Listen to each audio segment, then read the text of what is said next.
Aku suka bodimu yang bapak ganto, bapak ganto. Aku suka body. Tuổi trẻ ngây ngô đã qua, bạn ơi đừng quên năm tháng ấy. Ngày mai ta xa rồi bạn ơi, hãy giữ những ký ức nói. Từng chiều sóng chơi bên nhau, bỏ quên đi hết những bộn bề.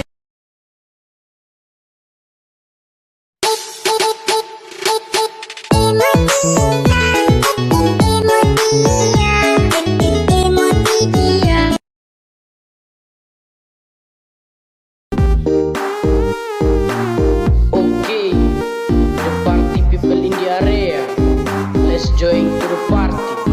Laskar M Revolution Performance Remix.